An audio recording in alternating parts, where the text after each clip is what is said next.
Hi there. My name is Lucas Weiss, and I am the host of the Weesesports Quarantine Chronicles. For today's episode, I'm joined by Kate Pettersen. Kate is the talented on-ice reporter and producer with Edmonton Oilers TV.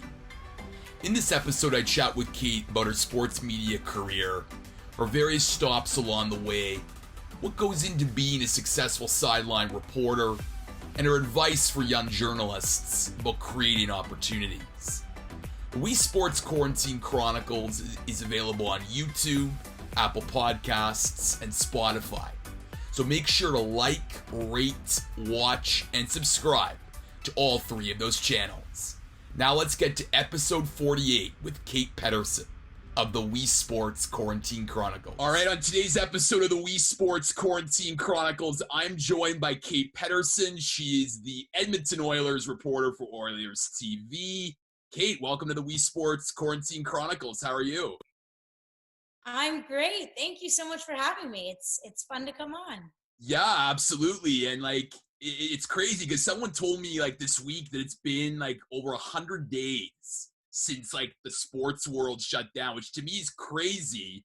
And I just wanted to ask you, because on one minute you're living, the best life, covering hockey, the Oilers, and then the next minute sports shut down and it's where do I go next? What was that experience like?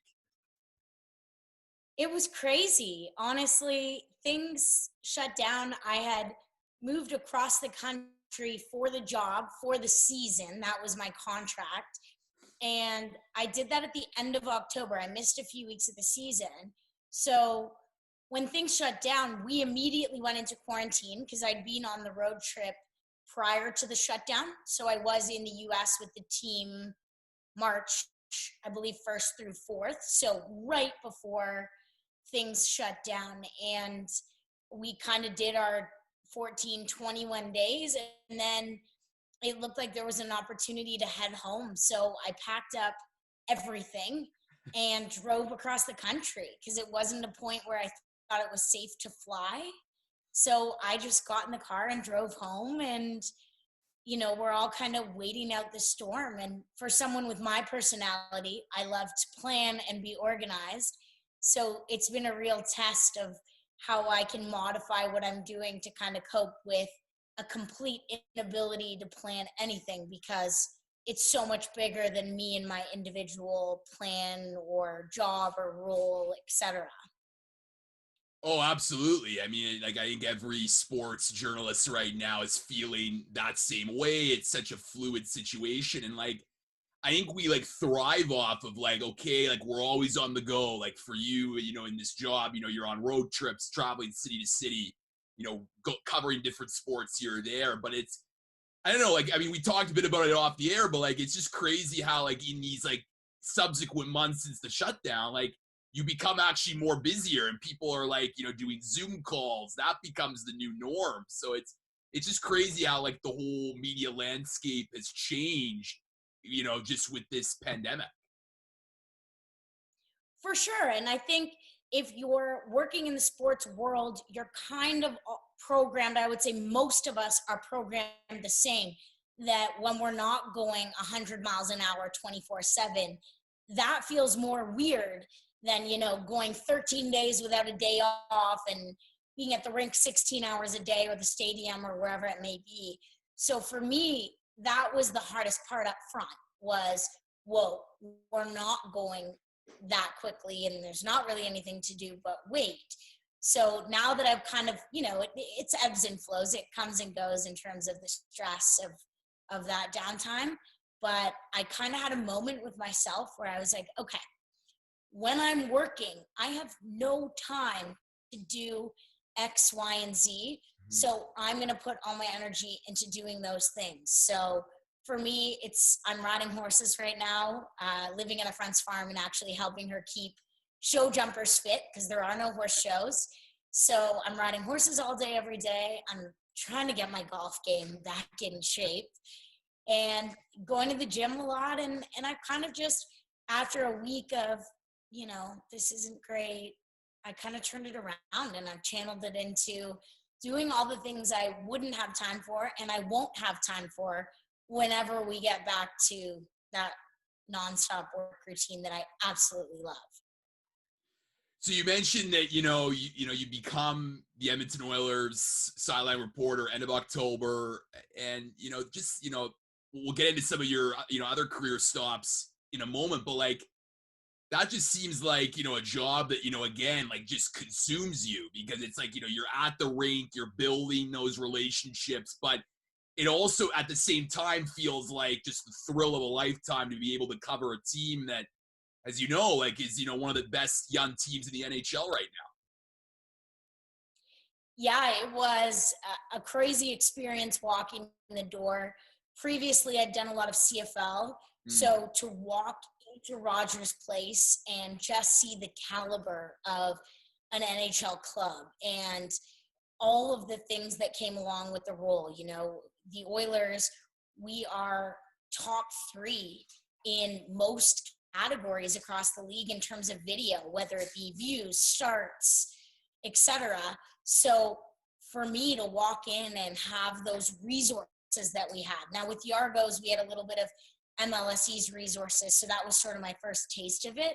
But just to work on a team, a small but mighty team of amazing creators and such quality individuals, it was pretty cool. And I mean, if you've had the opportunity to visit Rogers Place, it is a state-of-the-art facility. So certainly spoiled in Edmonton, but it was so cool to walk in and jump right in. And I work alongside Tony Brar. The two of us kind of shared that role with some community pieces needing to be done. When one was on the road, the other was kind of holding it down at home. And so I think we're also programmed the same way, in that if it was a day where I wasn't covering practice, we were both still at practice. You get engulfed in it and it just becomes a part of your routine, and you don't want to take a day away, especially when, as you mentioned, a young club with so much talent and trending towards what could have been a great postseason, right? No, for sure. And now, now the conversation is potentially Edmonton being a hub city. So, who knows? But you mentioned how, you're working with a team of, content creators. And, I think, a lot of my listeners, that's the journalism age these days, like creating new content and finding unique ways to do so. Are your conversations with your team, like, because you were mentioning traffic and clicks and views, like, is that like the focal point now of the conversation regarding content, in addition to what the story idea is? Yes and no. I think at the end of the day, the root of all of it is still storytelling.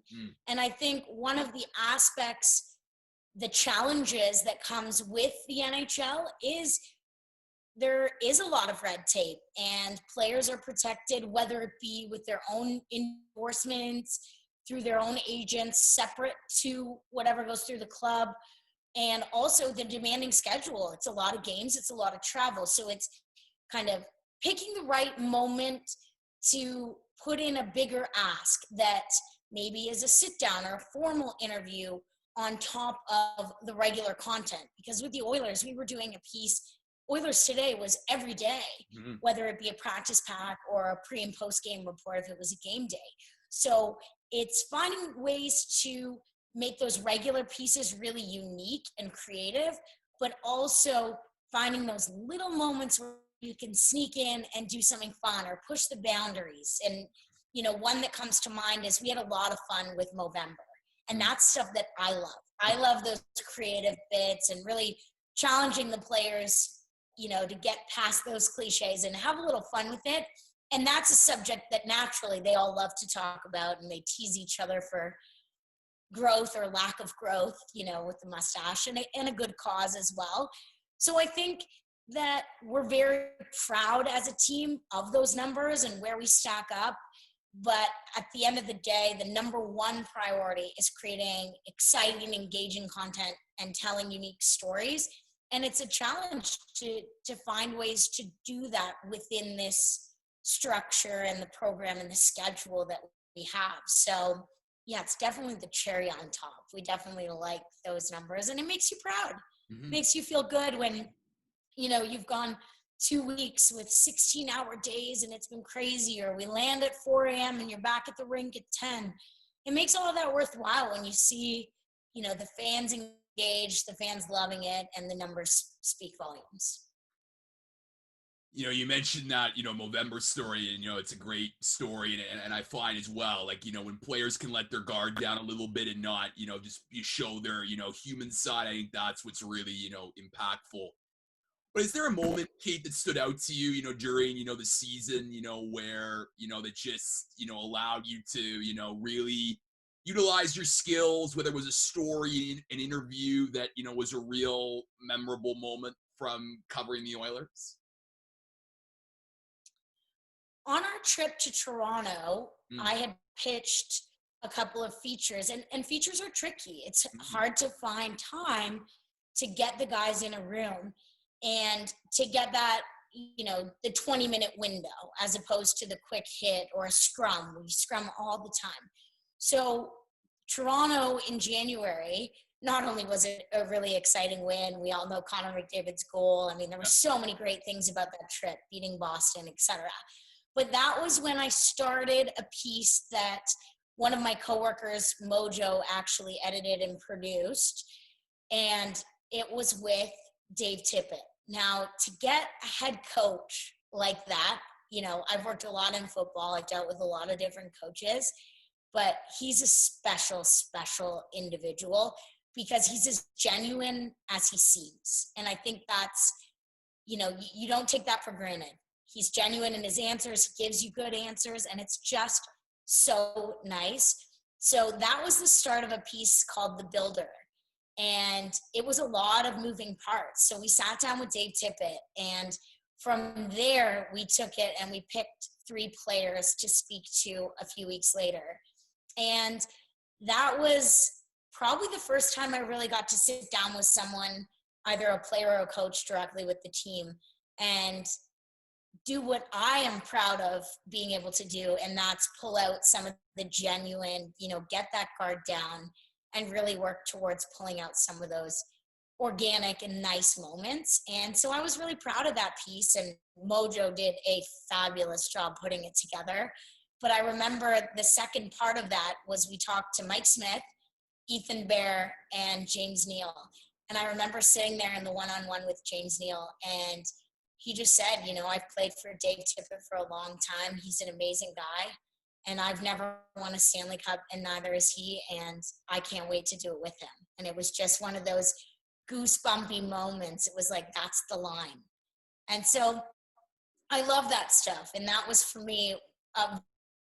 But there were certainly, certainly amazing moments, because it was a big step for me in my career to move to hockey as someone who grew up in a football household and already had a name in football just because of, who my dad was as a player and a broadcaster. So yeah, it was just so cool. I'm just so sad that it came to a halt. Yeah, no, I mean, for sure. Like, yeah, like I feel like for so many broadcasters and journalists and reporters and of course the content creators as well, that like, you're in this run and you're in this momentum and you're getting, going, and now it just is like stopped, and now it's like, you don't know, and everything's changed, and it's just, unfortunate, right? But like, I guess you got to hold on to those good memories and those good stories that, certainly test your ability, and it came out really, really great.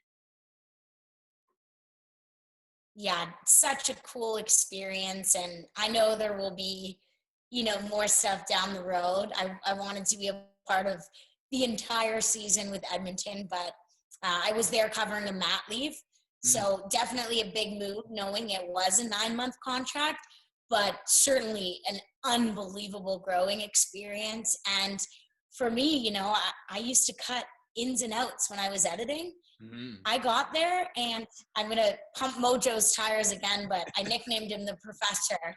Ryan Hertzun on our team taught me how to edit from scratch, because myself and Tony, we edit everything we do. So, after a game on the road, we're hopping on the plane. Everyone's celebrating a win and we're cutting the pack before we take off. It's like the mad rush before the plane gets in the air. So, unbelievable experience, and how spoiled to deal with, two of the best players in the world in Connor and Leon, and an outstanding rookie in Ethan Bear, and, veteran goaltender Mike Smith. You just learn so much from, being a sponge in the room and around practice and around the guys. It's pretty incredible. And I definitely don't take the opportunity lightly. And, Kate, let's, shift gears and, talk about your career. And, you mentioned how, you grew up in a football family, your dad was in broadcasting. And I think the beauty of, sports journalism and media in general is, there's different paths for everyone to get into the industry. And I'm just curious for you, like, was this always part of your path that, to get involved in sports media? It wasn't. So I went to Queens and I took politics because I really didn't know what I wanted to do. So I think a lot of people that have a political science degree can kind of say the same thing. Yep. Is, it's a good degree. Queens is a fantastic school. And if anything, my communication skills were great because I wrote a lot of 15-page papers. And I probably couldn't tell you what I wrote about at any point now. But going into my fourth year this summer, about a month before I went back to school, my dad passed away suddenly. And that was the final straw. That was, okay, I'm following in his footsteps. And as someone who loves to plan, I just went, okay, this happened, a serious trauma, it was sudden. This is what I'm going to do. How can I do it? So I changed all my electives to be online. And I used all of that free time. I actually went into the radio station and I was like, hey, I want to be here.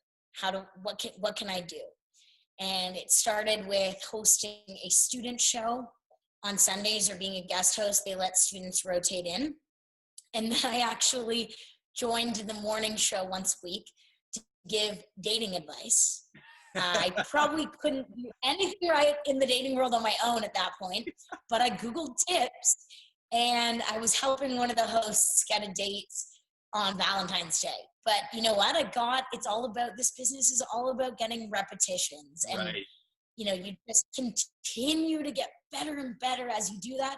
So that's what I did. And then a friend of my dad's, Keith Pelly, was the head of CTV's broadcast consortium for Vancouver.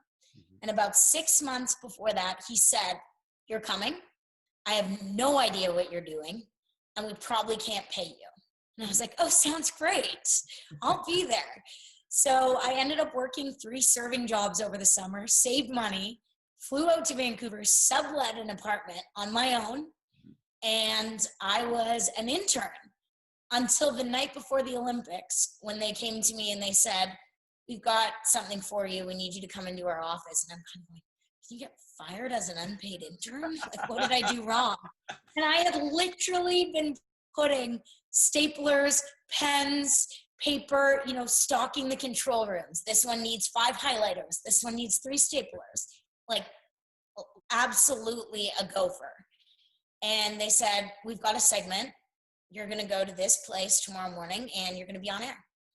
And I had never been live on television. I had done some volunteering at local Rogers Cable, wide shot, tight shot on the camera in the studio. I know, yeah. Oh, yeah. The basics. But I had never been live. And my first time was live on the Olympic broadcast across the country. So that was incredible. And I actually ziplined live in prime time with someone I've idolized forever in broadcasting. Brian Williams threw to me, and I ziplined across downtown Vancouver in prime time. So, talk about a cool moment. And, that was all just me wanting to do it, wanting to follow my dad's footsteps, and, a couple good serving jobs, saved up some cash, and that's kind of how it all began. And, you can't make that up, that kind of an opportunity. And to be at the Olympics just soaking it in was, wow, so cool. Yeah, and like I think you mentioned you make such amazing points, and I think the big takeaway there is just doing like if you love this, like if you love this industry and covering sports and telling stories, you're gonna do whatever it takes. And like for you, is those reps of offering dating advice to then the three serving jobs to get to that opportunity, right? And it's like I think a lot of young journalists, writers, reporters starting out, or they're just sometimes hesitant for a variety of reasons, to maybe not move across the country or take that risk. But like you gotta be willing to take it and get your feet wet in in you a big way in order to advance your career and get started. Absolutely. And I think anyone would be absolutely lying if they said that they were just so committed and it was all good and they were just going to grind. There are definitely days where, even now, where you question, what am I doing? I could go and work at an ad agency or a marketing firm and have a steady salary and benefits and all of this. But at the end of the day, you have those little moments where you question what you're doing. But then someone asked me about a year ago, why do you like this? And I just said, people think prime time, Saturday night, that's your night, with friends, with social, whatever.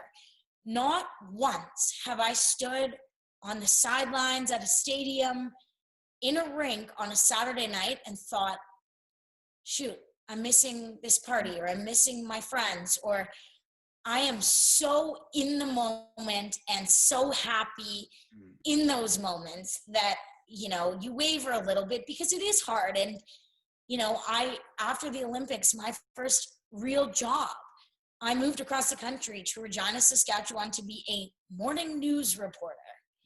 And when I was there, the news director at the time, not the one that hired me, there was some rotation early on in my time there.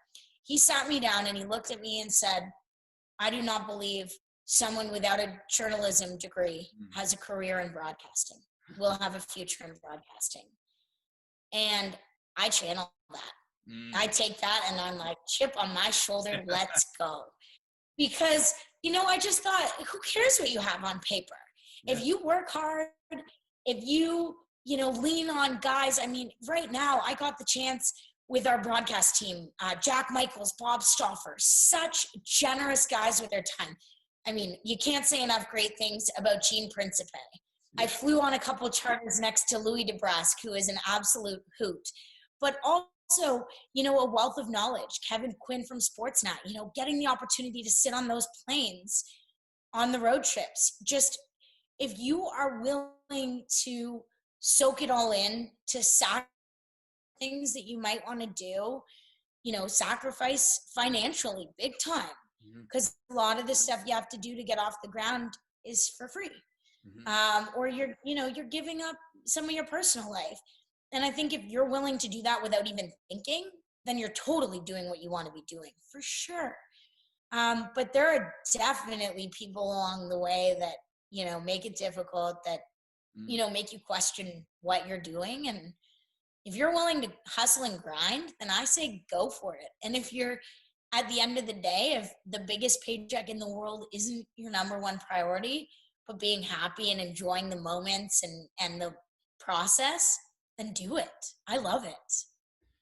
No, I mean, wise words. And like, I think the fact that, yeah, like, I mean, there's always going to be people, I feel like in my experience and others, rise in this industry, who try to, detract you and discourage you from getting involved. Like whether it's at journalism school, they say, only one or two of you will make it, or, like in your case, that news director, like, it's just, at the end of the day, there will always be those people. But if you can channel and find that motivation within you, and if you really love it, then you'll do it, despite the sacrifices that you're going to make to your social life, your personal life, what have you. And my next question is just sort of because I mean, look, you were at Global News, Rogers Sportsnet, CBC, Equestrian as a host reporter, TSN, a long career with many different stops. And I feel like for those that, may have just, stayed at one place, which is rare in this industry, but for, more older people who've stayed at one place, you may get comfortable. But for you, like the fact that you're always hustling and chasing those opportunities, does that just keep you motivated and on your feet as a journalist that is just constantly seeking the next opportunity? For sure. I mean, of course, I would be lying if I said it wouldn't have been easier had I just stayed at one place. But, things change and opportunities come and go. And I've moved around a lot just because, there weren't a lot of opportunities. So I went where the opportunities were. And a lot of people, and people that love me and respect me and care about me have said, why don't you you're so good at X, Y, and Z. I have lots of other skills, whether it be working in marketing, event planning, things that some of my skill set, like being organized, driven, very social, things like that. There's lots of different opportunities, but to me, it felt like quitting, and I'm not a quitter. And so even though there were a lot of those hard times, I didn't want to quit. And I think the other thing is it used to be an industry, and I don't like the term, but where you could kind of be a talking head. If you were working on the desk or, someone's handing you a script and you're reading the script because you're the personality that projects that on-camera presence in the newsroom or on the desk or wherever you're working. But in this day and age, and what I learned in Edmonton, the editing skills are huge. But I pride myself in being versatile. And I think that would probably be the best advice to someone coming out of school is you can't just pick one now. It doesn't work like that. You have to be able to do a little bit of everything. And I think in some of this stuff, when going back to when we talked about the numbers and how, we take pride in being high up in video starts, in number of views, etc. I think a big part of that when you're pitching ideas or when you're creating your content is understanding what works on social, what doesn't work on social, what is good for digital, what's too long, what's not long enough, what captures fans. And that's all encompassing. That's how you write your scripts. That's understanding of social media. That's good delivery.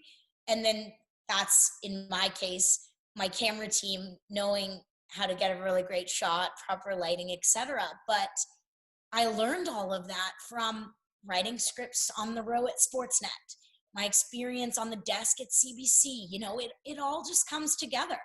So sure, it would have been great to spend the last 12 years at one place sitting there, but I really value the experiences in their own unique ways from all the stops along the way. So, maybe now the next gig could be the long-term one, but I've learned so much and so many different things at different places that I don't regret any of the moves that I've made because there's always something positive to take away from them. And I think you make a really good point about young journalists coming up in this industry needing more skills. Like, I mean, if you were coming into this industry 20, 30 years ago, writing for print, like, you'd write, you go to school, you may go to the newspaper to write there for 20 years. And then, you may go to TV just because of the nature of the industry. But now, the way the industry is going, like, you need to have the social media skills. You need to have, content skills, video editing. It's not just what you see you reporting on the camera. Like, you have more than that, just that skill. And I can imagine for you, Kate, like, just, the reps that you've had throughout your, career at all the various stops, they just make you just a better journalist. And the fact that you can just, rely on those experiences just makes you better for the next opportunity or the next game when you're practicing those skills. For sure. And I think another thing that really helps is, having these wonderful role models and veterans around you and not being afraid to ask them questions and lean on them And with the Oilers, they have a relationship with John Shannon. So I actually worked with him a little bit during the season. And his challenge to me was, you know, you can go to Sportsnet and you can go to TSN if you want the stats. So I don't need to stand there and put a bunch of stats in my script just to prove that I know enough about hockey and that I understand the game. It's more, you know, if you're going to put a stat in, why do you need it? What does that stat do to separate you from going and reading them online? You know, why is that so impactful? And then we, as Oilers TV, as opposed to the host broadcaster, we're embedded. We're there. We're there every day. We're around all the action. So how can we dig deeper? How can we use our exclusive access to tell you things that you can't find out from those stats or maybe a news pack, etc.? So that was really, really a unique challenge because, you know, you can say, oh yeah, okay, I'm going to go tell the personality stories. But sometimes there isn't one. So it's digging deep to find out certain things about players or really getting creative with those angles. And the added challenge is that tight turnaround, especially on the road or post game. You know, you've got like an hour to do your scrums, shoot, cut your pack, and publish it. That's not very long. So stuff like that, you know, being able to lean on veterans. I've been really lucky to have amazing people in my life, whether it be, you know, Sarah Orleski way back when I was shadowing, you know, trying to become a CFL sideline reporter, and then getting to work a Grey Cup with her was pretty incredible. And, you know, just all these incredible people. Rod Black, I grew up sitting in the booth while he and my dad called games. And he threw down to me on the sidelines at my first Grey Cup for a hit. And it was just like, there's another goosebumpy moment. But I find that in this industry, even though we work really hard and it's a lot of hustle and bustle, there are a lot of really amazing humans involved. And most of them are extremely generous with their time. And I think that's something I can credit. I could list you, you know, 50 people that are still working in the industry that I owe it to for a coffee pep talk or a couple of tidbits that they went out of their way to tell me. And it's pretty cool. Yeah, and like I think a lot of like, you know, I've had the chance to interview some, you know, sports media people on this podcast, and they share that same, you know, sentiment where, you know, an older journalist or media member gave them advice, was a mentor to them. And I think a lot of young people are like, oh, like, you know, these people are too busy, they're not going to respond. But like, there's no harm in, you know, reaching out, right? And what I found, and what a lot of young people find, and same with your experience, is that they are, you know, actually willing to help. And like, they're actually quite nice people who are willing to lend a helping hand and, you know, use them for advice. And, you know, like you say, you know, a coffee pep talk or interesting tidbits along the way. So if you don't reach out and ask and don't, you know, make the effort to make those relationships, I think you're truly missing out, because they do end up being, you know, really impactful in your career progression. Yeah, and there's so much of this business because it is so competitive and jobs are few and far between. So much of it is networking and right place, right time. So I think, you know, for me right now, I don't know what's going to happen because, again, it's so bigger than me, so much bigger than me. It's so much bigger than you. It's so much bigger than even the players at this point, because we're talking about a global pandemic. It's not just one little issue. So I think for me, being able to step back and say, okay, not ideal. You know, I had a big jump in my career to get the opportunity with the Oilers. I was just getting in a groove. It was so great, but there's nothing I can do about it. So I'm just going to embrace this adversity and hope and trust that if I continue to work hard, that on the other side, that there's something great. And right now it's a couple weeks of working on my golf game and trying not to worry about it. But, you know, you can be doing so much. And I listened to I went to a virtual sports conference last week, and I listened to some key industry people talking about the changes and how, we can do so much more than we realized because we were faced with this pandemic. Hosting interviews. I did a bunch of interviews with our players from right here in the living room. So we have so many capabilities to, push boundaries. And I think that if we've learned anything, that is that we can do so much more. We don't have to be in the locker room to get some of that content. And it's almost easier for a player to just hop on their phone for 5 minutes on Zoom or, whatever it is. So I think taking this moment to, better yourself as a journalist, learn something new, maybe I'll work on Photoshop. That's one thing I don't have a lot of skill in, things like that. Just not getting bogged down, because again, it's so much bigger than all of us right now. And there's so much out of our control that just, finding ways to do whatever you can in your little bubble to ride out this storm is kind of what I focused on. Kate, you've had the chance to be, a digital host and reporter for different sports. You mentioned football, equestrian, now hockey, and I'm just curious for you. I mean, what do you think is the big skill or facet that makes someone, successful in that role?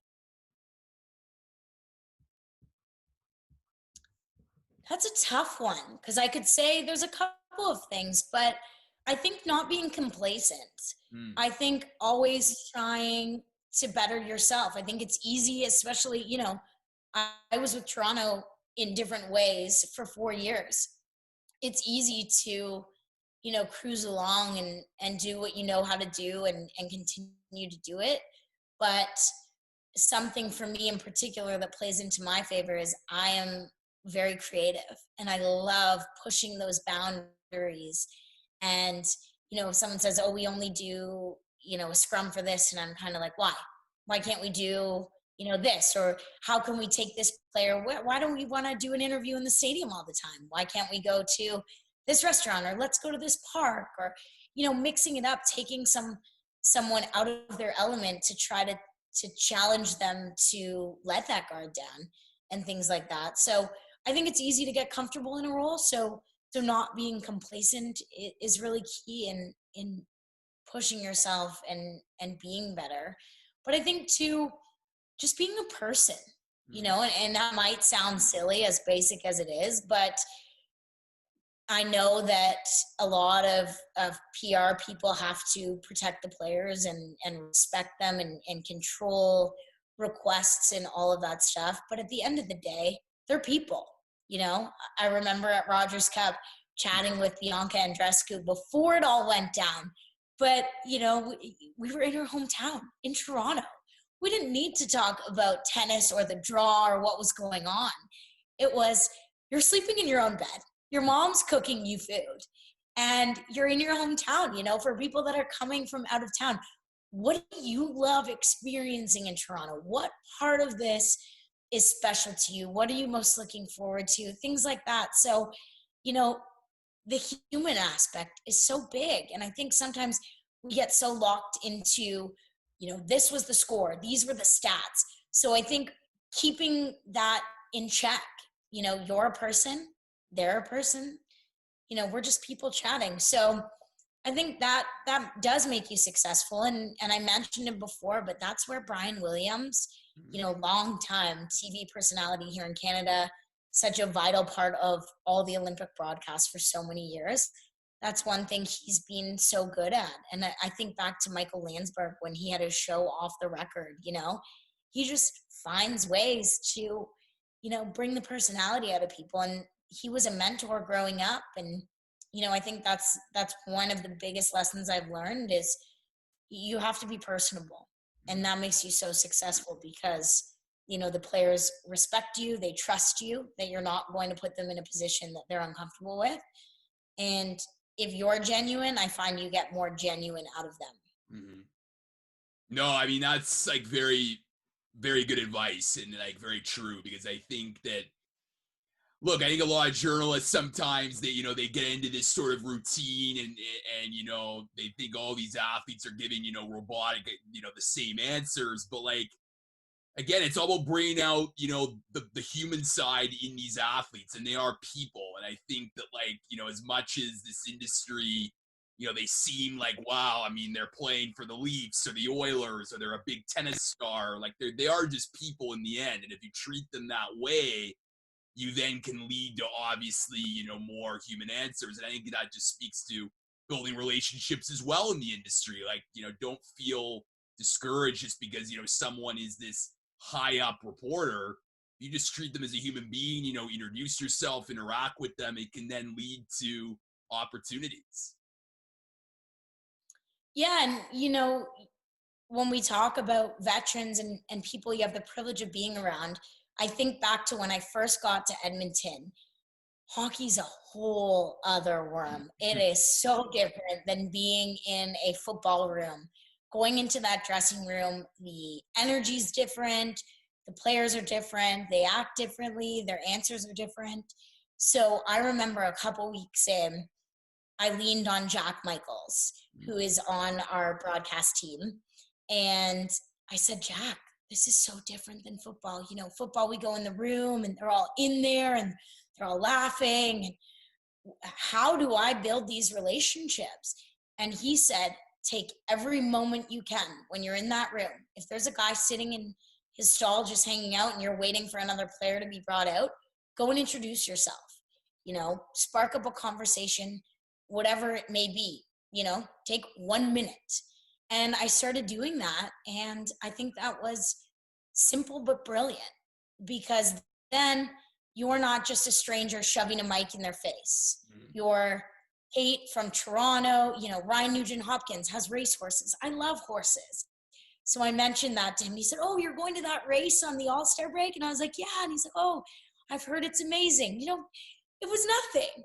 But that's how you slowly build those relationships. And it's intimidating going into a new locker room or, talking to athletes on a one-off like a Rogers Cup where you don't know them. But again, it comes back to that human aspect. So it's just taking a couple of minutes to try to build some sort of little relationship and establish that trust. And the outcome is insane. The difference in the outcome is crazy from what you get, because you're slowly chipping away at that guard. And I think back to Nashville. It was an offensive extravaganza when we beat the Predators. And I remember I led in scrum with Leon Draisaitl, who, he's German, he's serious, he takes his hockey very seriously. And I led with, can we talk about you now? Because he had an unbelievable night, and we got a laugh, and it just, that was nothing. But it just he laughed and he said, I don't like to talk about me. So it just kind of softened the mood. And sometimes you just need a little bit of that, because, the guys are riding a high of an incredible win, and then all of a sudden, the media come in. And so, just little stuff like that. But, Jack gave me some great advice, and I'll forever value that and think of that when I go into my intimidating. Last question for you, Kate. And obviously, I usually ask this, to all the sports media figures that I have on here. And obviously, you've had a lot of, great stops along the way. And, for young journalists right now, it's such an uncertain time, with the pandemic now adding a whole new obstacle into that. And I'm just curious, for you, what's the biggest piece of advice that you can give to someone that's young right now, starting out, that, if they're struggling and trying to find a job or in their career, that can get them to, give them that confidence so that they can, pursue a career in this industry? I think just, if you really, truly want to do it and you're passionate, go for it. I think you have to be very, very open to a winding road and maybe a dead end, and being adaptable and adjustable and making yourself versatile. So I think if that's what you really want to do, go for it. But I think being open and willing to take different paths and maybe take a unique way to get there, that will make you successful. I think for a lot of people, if they are set on, this role, whether they say, okay, I want to be an on-camera host. Well, you don't just jump out of school and become that. So maybe you have to operate a camera, write scripts, cut packs on the row at Sportsnet or TSN, whatever it may be. So I think going for it, guns blazing, all for it. If that's what you want to do, commit. Say you're going to do it and go for it, but definitely be open to hiccups, bumps, twists, turns, and all of that, because I think if you're not open to that, there's no way you can be successful in this day and age. And I don't know if you can even call it a bump, but COVID-19 is like a colossal mountain in the middle of the road right now. Mm-hmm. So, it's happening to everyone. And I think in this particular moment, going with the flow and doing everything in your power is the best you can do. And I think that's the best advice today. So if you still want to do it, you can totally do it, but just take it in stride. One day at a time, 1 hour at a time, whatever it takes.